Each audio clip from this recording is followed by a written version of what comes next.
Pemerintah telah menguras sumber daya alam yang ada di Papua tanpa timbal balik yang setimpal. Dan sekarang pemerintah berniat mengambil lagi hutan adat yang ada di Papua dan mengambil kehidupan orang-orang Papua demi kepentingan suatu kelompok. Dan setelah semua hal yang terjadi di tanah Papua, mungkin sudah saatnya masyarakat Papua untuk melawan, karena Papua bukan tanah kosong.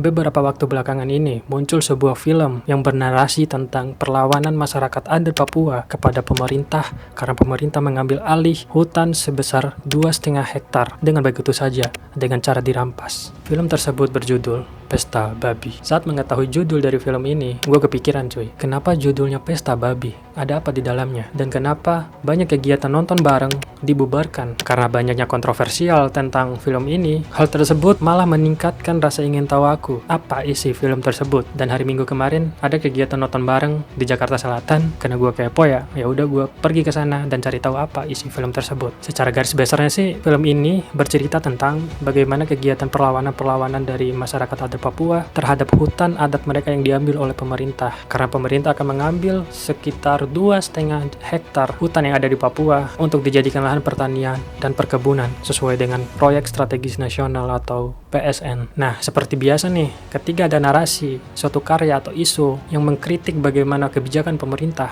tentu saja kemunculannya di sosial media tidak akan mulus begitu saja, seperti film Pesta Babi ini. Hal tersebut malah menunjukkan telah menurunnya atau menghilangnya kebebasan berpendapat di tanah air ini. Jadi gini coy, pemerintah itu punya rencana ambisius yang besar untuk melakukan pembangunan berskala nasional sesuai dengan Proyek Strategis Nasional. Salah satu program tersebut yaitu adanya PSN Merauke. PSN Merauke ini bertujuan untuk meningkatkan ketahanan pangan, swasembada energi, dan agribisnis. PSN Merauke ini resmi dimasukkan ke dalam daftar PSN melalui Peraturan Menteri Koordinator Bidang Perekonomian atau Permenko nomor 8 tahun 2023 tentang perubahan keempat atas Permenko nomor 7 tahun 2021 tentang perubahan daftar proyek strategis nasional. Dalam proyek ini, pemerintah berencana untuk mencetak sebesar 2,5 hektar lahan pertanian dan perkebunan yang nantinya akan ditanami beberapa komoditas seperti padi, ubi, jagung, sawit, dan lain-lainnya untuk pangan dan bioetanol nantinya. Harapannya, jika proyek ini sukses, nanti Indonesia akan mempunyai ketahanan pangan dan ketahanan energi yang kuat di masa yang akan datang. Kalau dilihat dari tujuannya sih, sebenarnya proyek ini cukup bagus untuk Indonesia ke depannya. Tapi masalahnya, tanah sebesar 2,5 hektar yang akan dijadikan lahan pertanian dan perkebunan ini bukanlah tanah kosong teman-teman, tapi tanah dari hutan adat masyarakat Papua yang menjadi sumber kehidupan dari masyarakat Papua. Sudah banyak sebenarnya kerugian materi dan kerugian mental yang dirasakan oleh masyarakat Papua. Dan sudah banyak pula sikap perlawanan dari masyarakat Papua. Akan tetapi, mereka cukup pasrah begitu saja karena mereka tahu yang mereka lawan ini bukanlah hal yang kecil yang mudah untuk disingkirkan begitu saja. Karena mereka akan melawan suatu pemerintah negara. Pemerintah tetap melanjutkan proyek strategis nasional ini di tanah Papua tanpa memikirkan gimana nasib masyarakat adat di Papua. Hal ini menunjukkan bahwa pemerintah merasa bahwa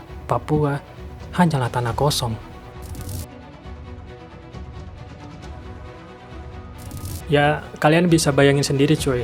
Sebesar 2,5 hektar hutan adat di Papua diambil oleh pemerintah untuk dijadikan lahan pertanian dan perkebunan. Sebagai perbandingan, 2,5 juta hektar itu sebesar 3,5 kali Pulau Bali. Ya, sebesar itu cuy. Di sisi lain, proyek ini sudah mengancam beberapa masyarakat adat di tanah Papua seperti suku Malin, Maklau, Kamaimah, dan Yei yang menjadi korban dalam proyek ini. Tentu saja, perampasan ini bukan berarti tidak ada perlawanan dari masyarakat Papua, tapi karena adanya militerisasi di tanah Papua, karena adanya tentara yang menjaga proyek besar ini, tentu saja masyarakat setempat tidak bisa melakukan apa-apa dan pasrah saja terhadap keadaan yang ada. Karena secara data, ketika proyek strategis nasional di tanah Papua ini dimulai, jumlah tentara yang ada di tanah Papua semakin meningkat juga, yang menandakan secara tidak langsung merupakan suatu intimidasi mental kepada masyarakat Papua yang menjadi korban di sini. Padahal kalau kita berpikir lebih dalam lagi, hutan bukan hanya sekedar tempat bagi masyarakat Papua, melainkan sumber kehidupan yang bisa menyediakan berbagai kebutuhan masyarakat setempat. Dan juga ini bukan hanya hutan biasa cuy, ini adalah hutan adat milik masyarakat Papua. Ketika hutan yang menjadi sumber kehidupan masyarakat Papua direnggut, itu sama saja berarti pemerintah merenggut kehidupan masyarakat Papua.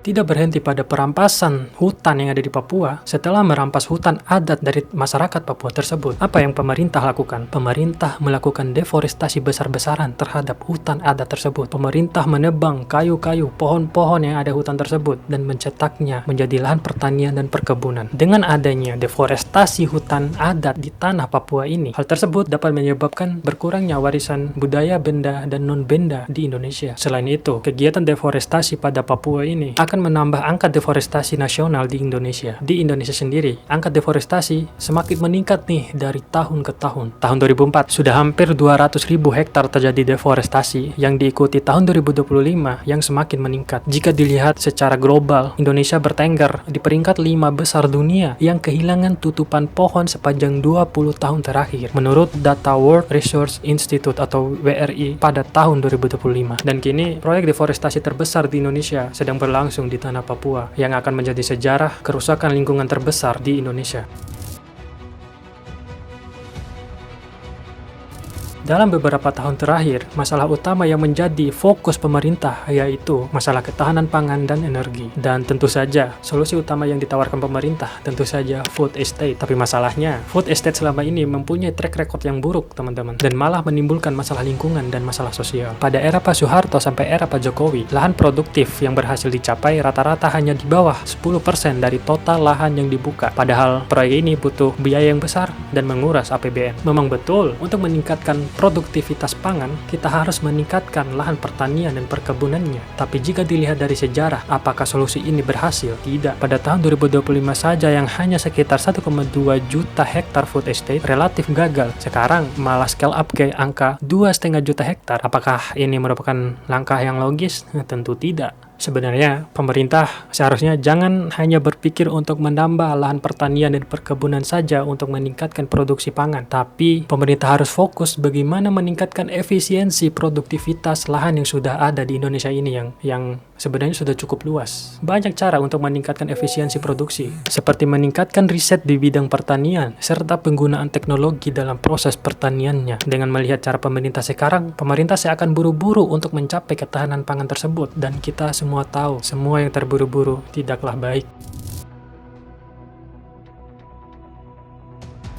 Pesta babi merupakan suatu aktivitas adat sebagai simbol perlawanan masyarakat adat Papua. Salah satu simbol penting yang ada pada film tersebut yaitu penempatan salib merah di berbagai titik di hutan Papua, yang merupakan simbol perlawanan dari masyarakat adat terhadap proyek yang mengambil hutan adat mereka. Pesta babi sendiri sangat sakral bagi masyarakat adat Papua karena dalam proses kegiatannya tidak mudah dan banyak syarat yang harus dipenuhi. Salah satu syaratnya yaitu babi-babi yang akan dijadikan persembahan nantinya harus dipelihara dari kecil dan dilepas ke hutan sampai mereka besar, baru diambil dan dipersembahkan. Untuk sekarang, mereka masih punya hutan adat untuk memelihara babi-babi yang akan dijadikan persembahan di pesta babi nanti. Tapi untuk 5 tahun, 10 tahun ke depan, mungkin saja hutan adat mereka diambil dan mungkin saja ini merupakan pesta babi terakhir bagi masyarakat adat Papua. Nah cuy, begitulah beberapa informasi mengenai PSN Merauke ataupun film Pesta Babi ini. Semoga teman-teman bisa mencari informasi lebih lanjut lagi dan menggali informasi lebih dalam lagi, sehingga kita masyarakat Indonesia tahu bagaimana beban yang harus ditanggung oleh masyarakat Papua. Sebegitu parahnya nasib yang harus dirasakan oleh masyarakat adat Papua, sampai isu tersebut jarang kita dengar di ibu kota ini.